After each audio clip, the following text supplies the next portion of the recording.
நான் சட்டமன்றத்தில் பெரும்பான்மை நியமிக்கின்ற பொழுது சட்டை கிழிச்சிட்டு வெளியே போனீங்க. இப்ப அடுத்த ஆண்டு ஆட்சி அமைச்சா எப்படி போவீங்கன்னு நீங்களா முடிவு பண்ணிக்க. ஆக எங்களை பற்றி நீ கவலைப்படாத, உங்க கட்சியை பத்தி கவலைப்படு.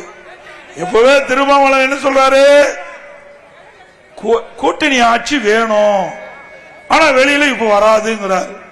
வரும் ஆனா வராது அப்படிங்கிற மாதிரி சொன்னா, அப்போ இவள் ஒத்துமையா கூட்டணியில் இருக்காங்களா? காங்கிரஸ் அதிக சீட்டு வேணுங்கிறார், கம்யூனிஸ்ட் அதிக சீட்டு வேணுங்குது.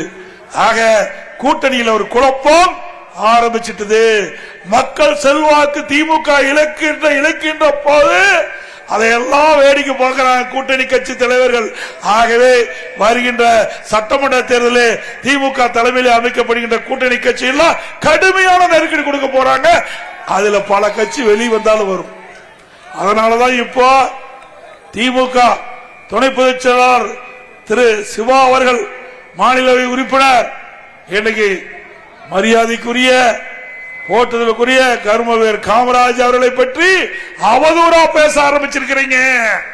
அங்க ஏதோ குழப்பம் இருக்குது, வெளியில தெரியுது. ஒரு உயர்ந்த தலைவர், தேசிய தலைவர், மக்களால் நேசிக்கப்படுவர், அது எந்த கட்சின்னு பார்க்கல, இந்த நாட்டுக்கு உழைத்தவர், நாட்டு மக்களுடைய நன்மதிப்பை பெற்றவர். அவர் ஆட்சியிலே இருக்கும்போது நிறைய அணைகளை கட்டினார், நிறைய தொழிற்சாலையை கொண்டு வந்தார், நிறைய மின் திட்டங்களை கொண்டு வந்தார்.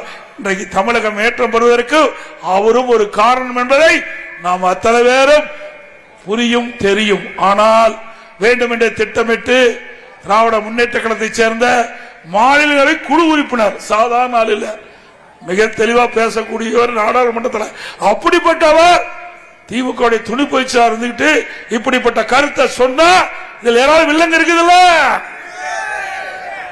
ஆக அவர் போற்றுதலுக்குரிய மறைந்த காமராஜ் அவர்களை பேசியது கண்டிக்கத்தக்கது.